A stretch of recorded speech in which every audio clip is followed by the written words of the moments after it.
Assalamualaikum warahmatullahi wabarakatuh. Selamat berjumpa teman-teman mahasiswa. Saya dengan Putri Andika Sari, SAB, MSI, CHCP, CACM.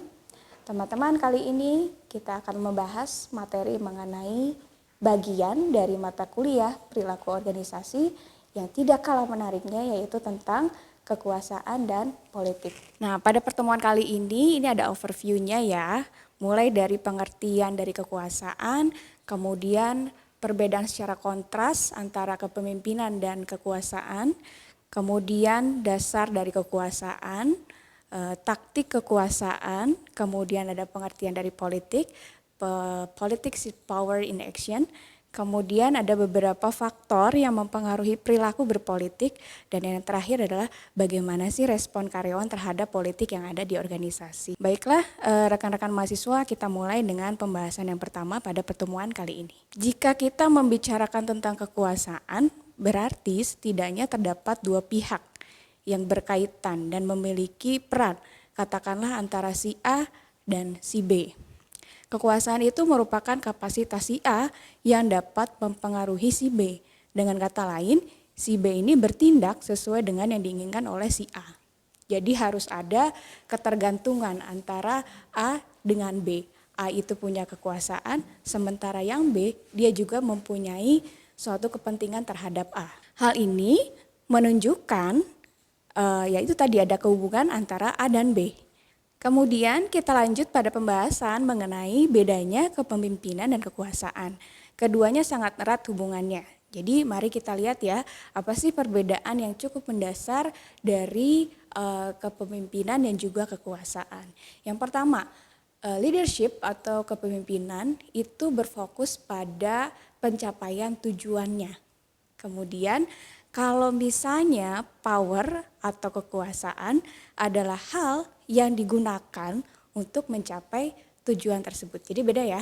Yang pertama dia fokus pada tujuannya. Nah yang kedua memanfaatkannya, kekuasaan itu untuk mencapai tujuan. Nah kemudian yang kedua dari segi requires goal compatibly with followers. Jadi kalau seorang pemimpin itu membutuhkan tujuan yang juga searah dengan bawahannya atau karyawannya gitu.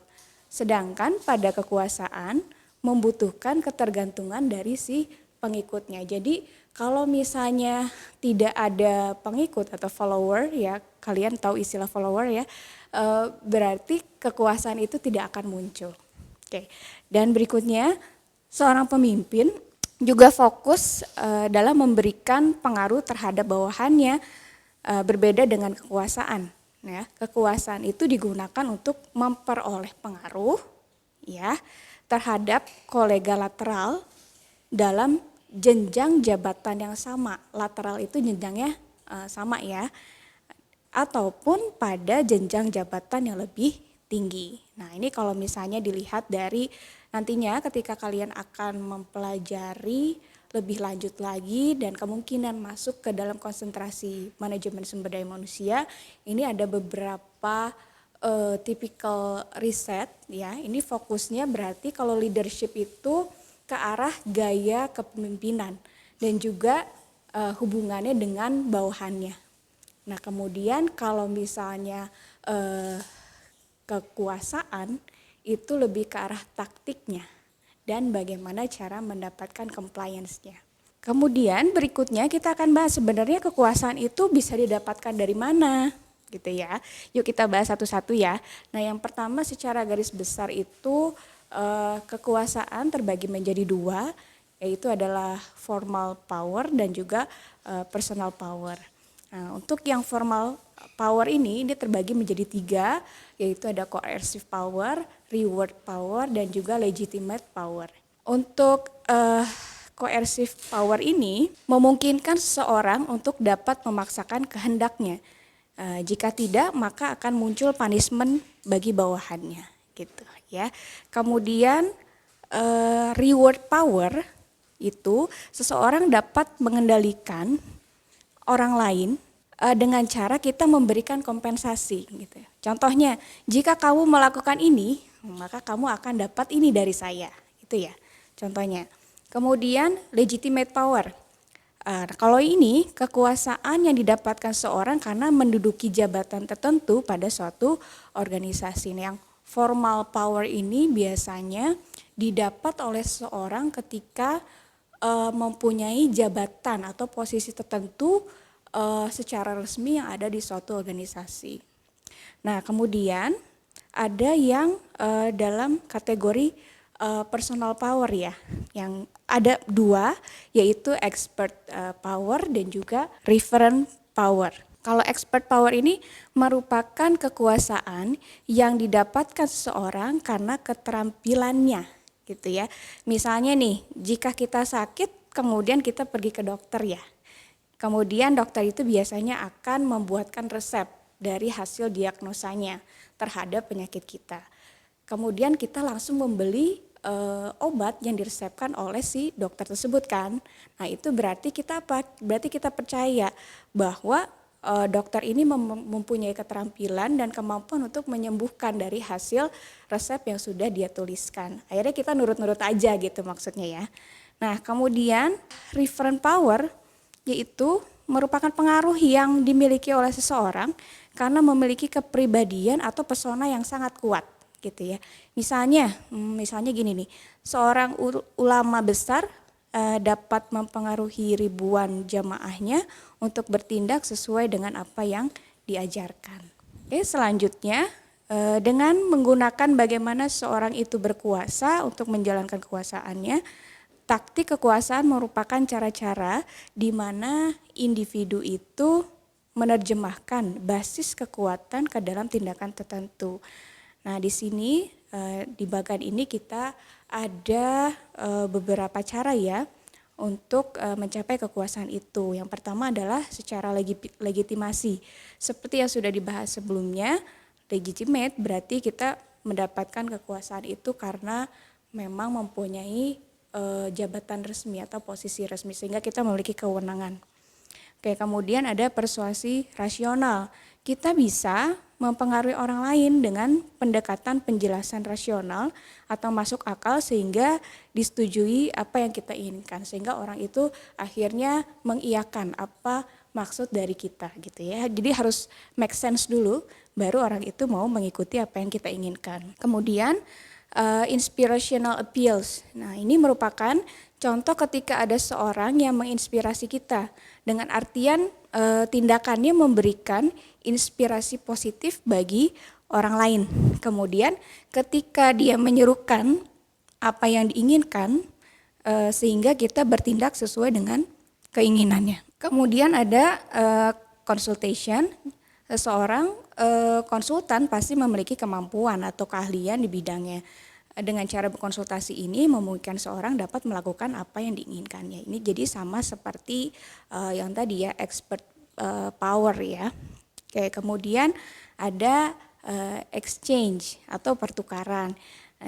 Contohnya gimana? Jika kamu begini maka saya akan mengikuti apa yang kamu inginkan. Jadi ada barter gitu ya.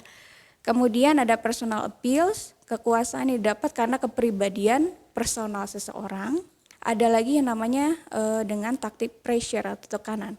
Orang akan mengikuti apa yang kita inginkan karena kita dapat menekan orang tersebut karena suatu hal.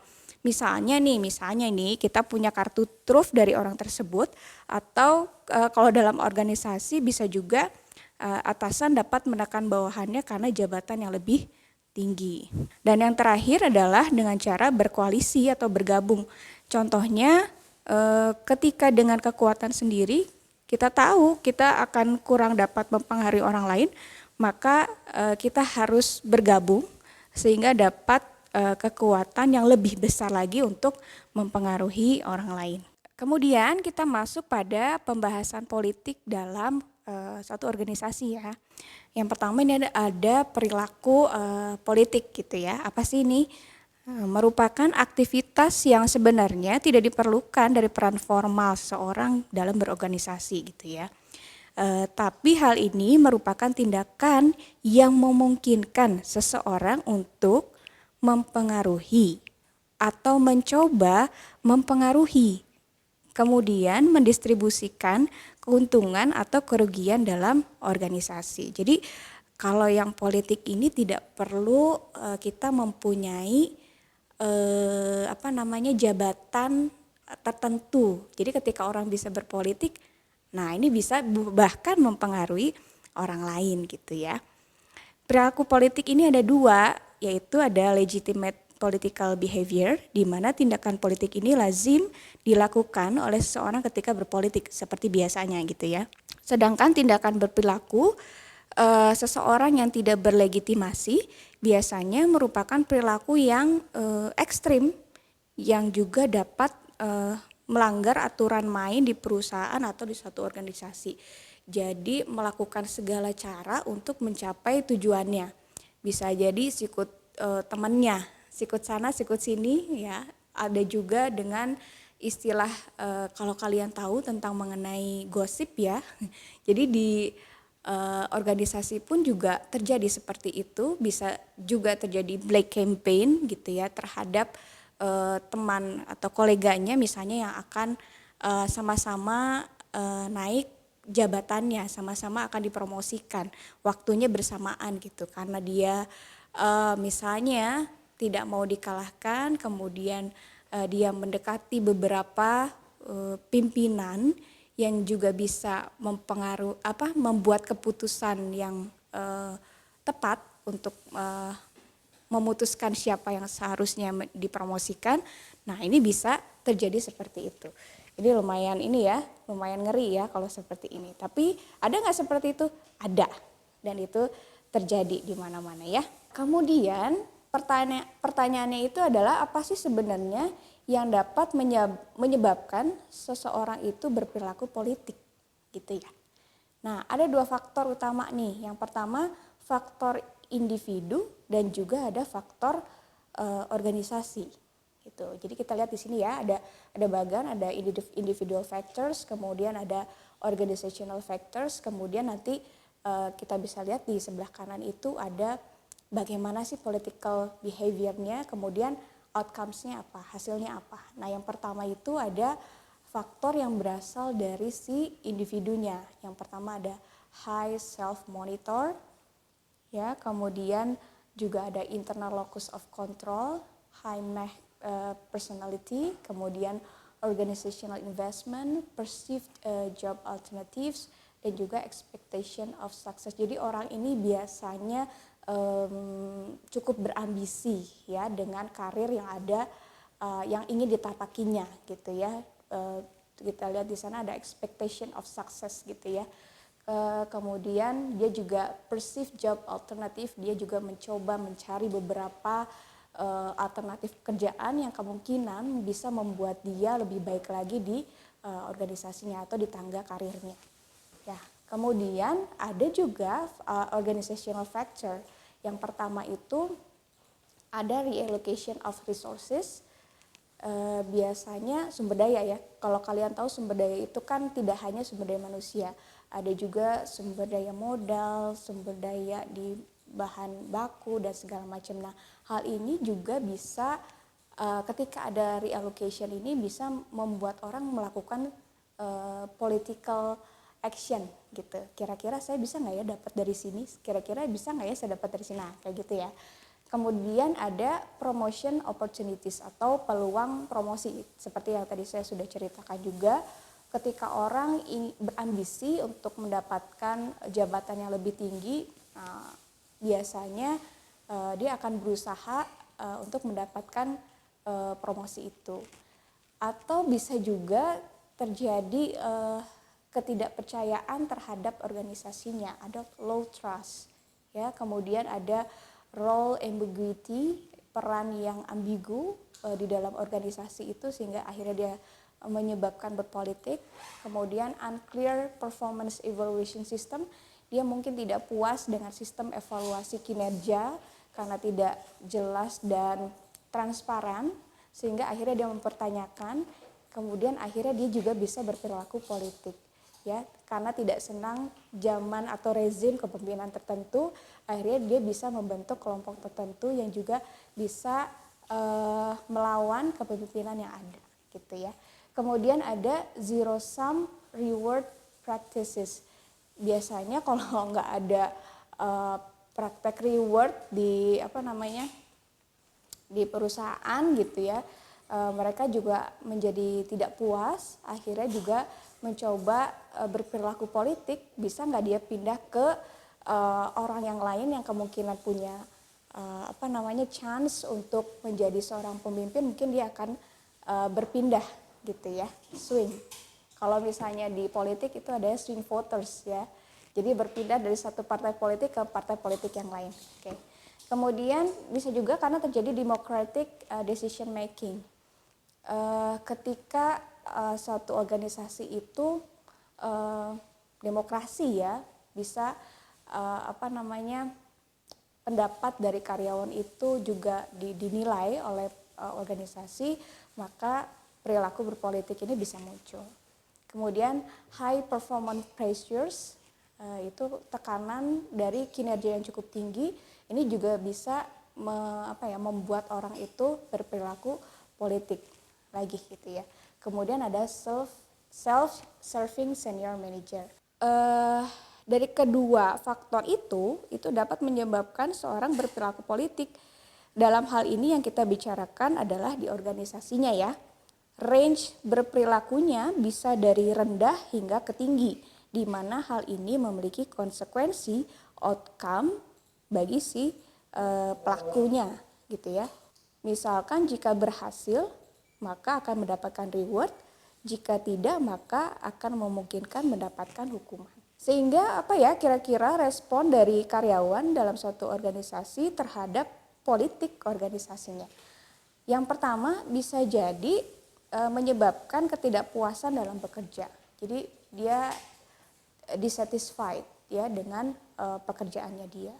Kemudian bisa increase anxiety and stress. Jadi meningkatnya kegelisahan, kecemasan, stres gitu ya. Tadi jadi nggak pasti gitu kan ya.